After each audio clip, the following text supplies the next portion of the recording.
Hello बच्चों, मैं युवराज स्वागत करता हूं हमारे यूट्यूब चैनल यूके क्लासेस पर। तो पिछली कक्षाओं में हमने पढ़ा था कि सौरमंडल क्या होता है और किस प्रकार सूर्य सौरमंडल के मध्य में अवस्थित है और सारे ग्रह, उपग्रह तथा क्षुद्र ग्रह और अन्य सारे उल्कापिंड जो हैं उसके चक्कर लगाते हैं। तो आज हम पढ़ने वाले हैं कि हमारे जो सौरमंडल में ग्रह हैं वो किस प्रकार से सूर्यमंडल का चक्कर लगाते हैं और कितने दिनों में वो चक्कर लगाते हैं तथा वो अपने अक्ष पर कितने दिनों में घूमते हैं। और हम जानेंगे कि किन किन ग्रहों के कितने उपग्रह हैं, क्षुद्र ग्रह क्या होती है और उल्कापिंड्स क्या होते हैं। तो आज हम इन बातों पर चर्चा करें। इससे पहले हम जान लें कि जो है सौरमंडल में ग्रह जो है सूर्य के आसपास किस प्रकार अवस्थित होता है। तो मान लीजिए बच्चों ये सूर्य है, ऐसा मान लेते हैं। थोड़ा इधर बनाते हैं, 1 मिनट। मान लो बच्चों ये सूर्य है, ये सूर्य है। तो इसके सबसे करीब में एक ग्रह है जिसका नाम है बुध।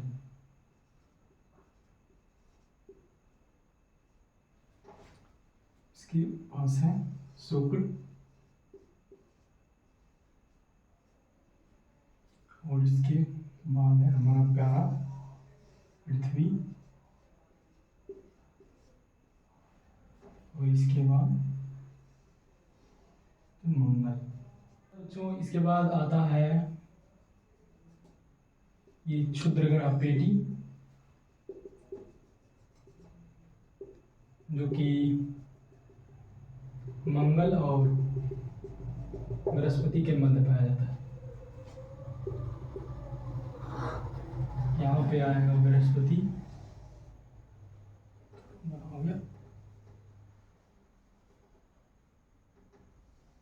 ये अपना बृहस्पति। इसके बाद शनि, इसके चारों तरफ पाए जाते हैं छल्ले। इसके बाद आएगा अरुण, इसके बाद वरुण। उसके बाद आएगा यहाँ पे एक छोटा सा प्लूटो। ये 2009 से पहले इसे भी ग्रह ही माना जाता था, लेकिन ये जो है ये अपना अक्ष पर जैसे मान लीजिए कि इस वर्ष जो है ये इधर से घूम रहा है, तो अगले वर्ष जो है अपना कक्षा बदल के इधर आ जाता था। इसीलिए इसको ग्रह की श्रेणी से हटा दिया गया, तो इसे क्षुद्र ग्रह बोला गया। तो बच्चों ये देखिए, आपको दिख रहा होगा ये है बृहस्पति, शनि। छल्ले इसके भी पीछे पाए लेकिन छोटे छोटे, इसलिए माना मतलब हम अगर क्वेश्चन में कभी आता है कि किस ग्रह के पीछे जो है किस ग्रह के चारों ओर छल्ले पाए जाते हैं, तो उसमें हम शनि लगाएंगे। उसके बाद आता है अरुण, उसके बाद ये है वरुण, ये प्लूटो, एक क्षुद्र ग्रह। तो ये देखिए बच्चों, ये आपको दिख रहा होगा कि 2 भागों में बटा है, 2 भागों में बटा है।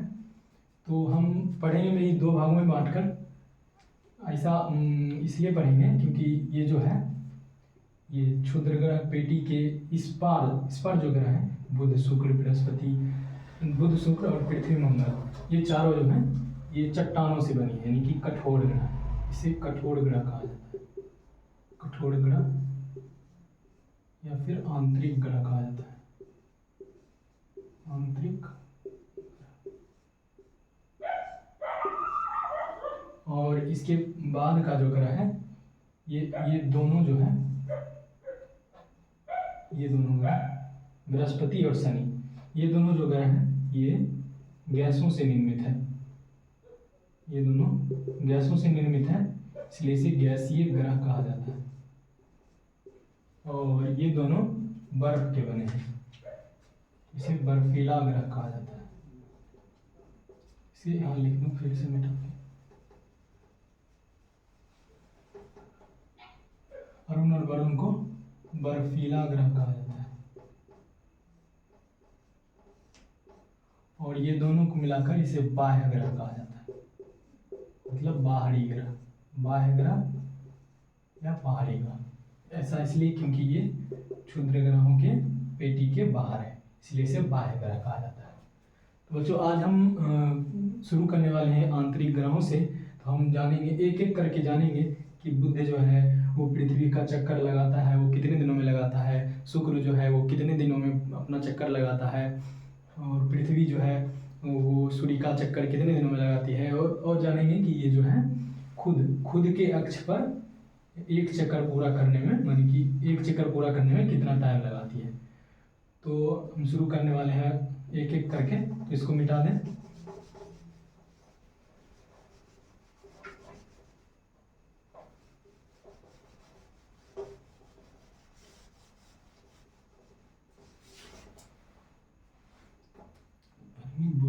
बुध के बारे में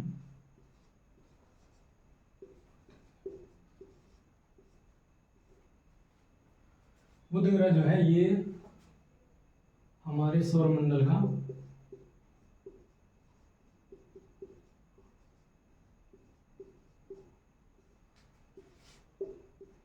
सबसे छोटा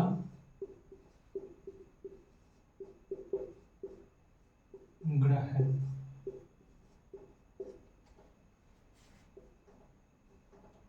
ये जो है सूर्य का चक्कर, सूर्य का एक चक्कर पूरा करने में, सूर्य का परिक्रमा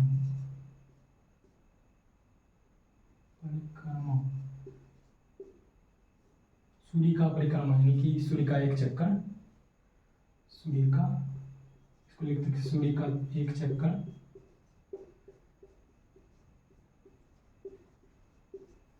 पूरा करने में जो है 88 दिन लगाता है। ठीक है बच्चों, आगे हम जाने कि बुध जो है अपने अक्ष पर, यानी उसे कहते हैं परिभ्रमण,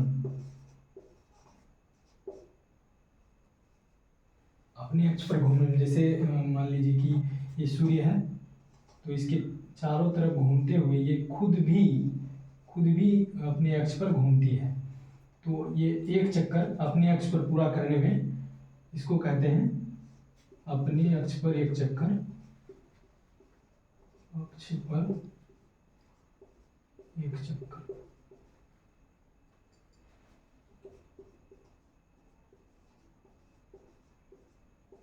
इसे कहते हैं परिभ्रमण। इसे करने में कुल टाइम लगाता है 59 दिन। कहीं कहीं बच्चों ये आपको 58 दिन भी देखने को मिलेगा, जो क्योंकि इसका जो परिभ्रमण का टाइम है वो 58 दिन और कुछ घंटे हैं। तो कहीं कहीं आपको 58 दिन भी मिलेगा, कहीं कहीं 59 दिन भी मिलेगा। तो जैसा ऑप्शन में रहेगा उस प्रकार से टिक कर देंगे। तो आगे हम पढ़ेंगे कि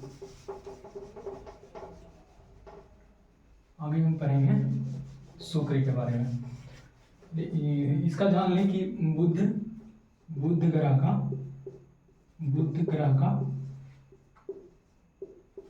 कोई भी उपग्रह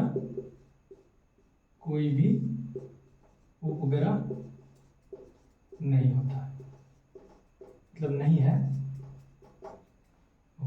इसे भी नोट कर लें बच्चे। और आगे हम जानेंगे शुक्र के बारे में। तो शुक्र ग्रह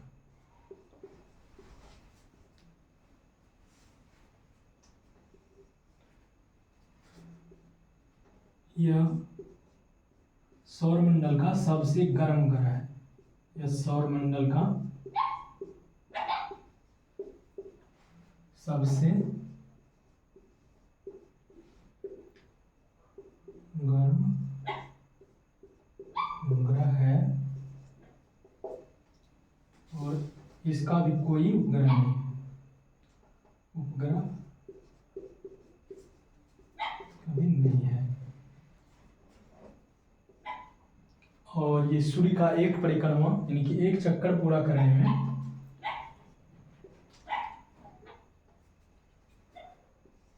200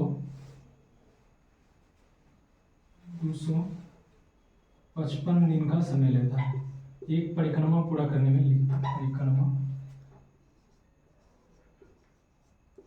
परिक्रमा पूरा करने में 255 दिन का समय लेता है। एक अपने अक्ष पर घूमने में, जैसे ये मान लीजिए शुक्र है, अपने अक्ष पर घूमने में इसे बोलते हैं परिभ्रमण।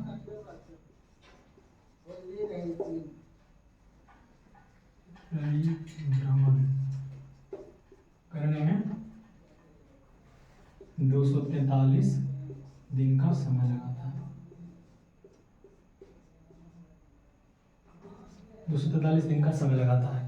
आगे हम पढ़ने वाले हैं अपने प्यारे पृथ्वी के बारे में।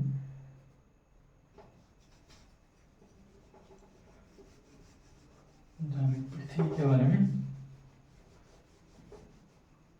वैसे तो बचपन से पृथ्वी के बारे में ही पढ़ते आ रहे हैं। आपने जो है पृथ्वी को अपने करीब से देखा है। बात करें पृथ्वी की तो सौरमंडल का जो अभी तक जो है सौरमंडल या अंतरिक्ष का एक ही ऐसा ग्रह है जिस पे जीवन पाया जाता है। ऐसा हम जानते हैं कि सौरमंडल में जो है उसमें सिर्फ पृथ्वी पे ही जीवन पाया जाता है। अन्य जो खोजों के अनुसार अभी तक जितना पता लगा है उसमें भी जो है सिर्फ पृथ्वी पर ही जीवन पाया जाता है। पृथ्वी सौरमंडल का ऐसा ग्रह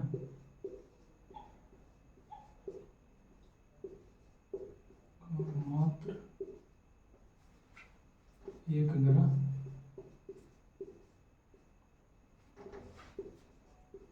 जिस पर जीवन पाया जाता है।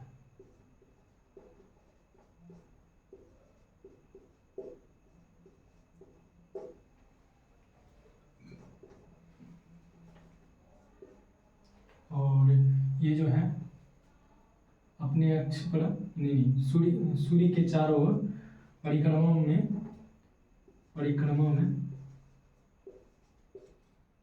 सूर्य के चारों ओर परिक्रमा करने में 365 दिन का समय लेती है।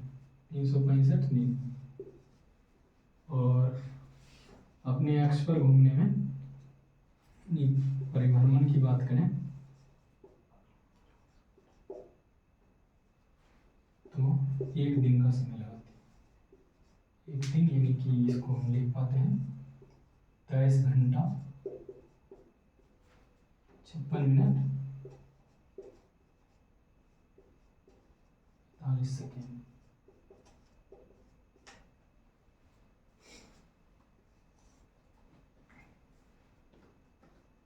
जो है पृथ्वी का एक उपग्रह है, इसे चंद्रमा कहा जाता है। पृथ्वी का एक उपग्रह, पृथ्वी का एकमात्र उपग्रह है, चंद्रमा कहा जाता है।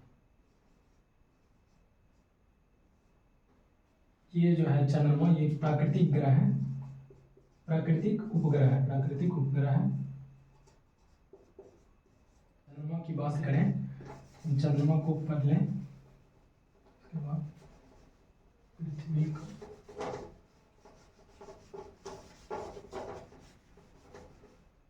पृथ्वी का एकमात्र चंद्रमा, पृथ्वी का एकमात्र उपग्रह चंद्रमा। यह जो है पृथ्वी का एक चक्कर पूरा करने में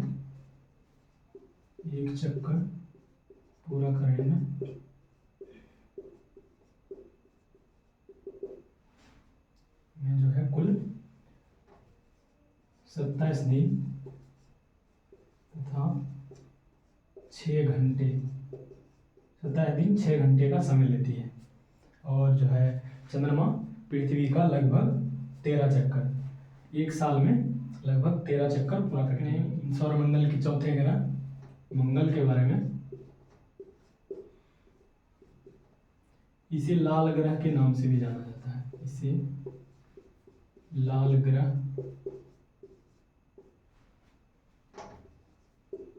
के नाम से भी जाना जाता है।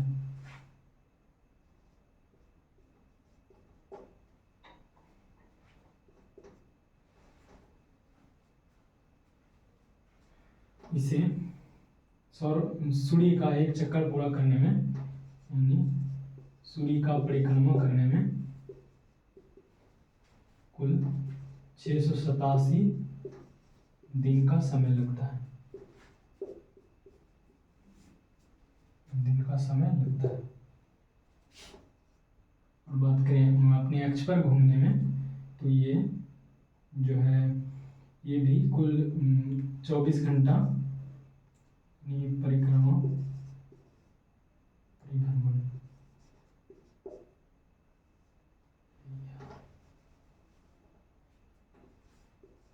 इसे परिभ्रमण करने में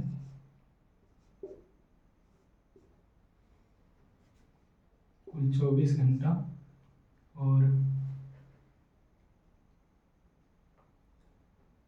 कुछ मिनटों का समय लगता है। इसे हम 25 घंटा भी लिख लेते हैं, कहीं कहीं 25 घंटा भी लिखते हैं।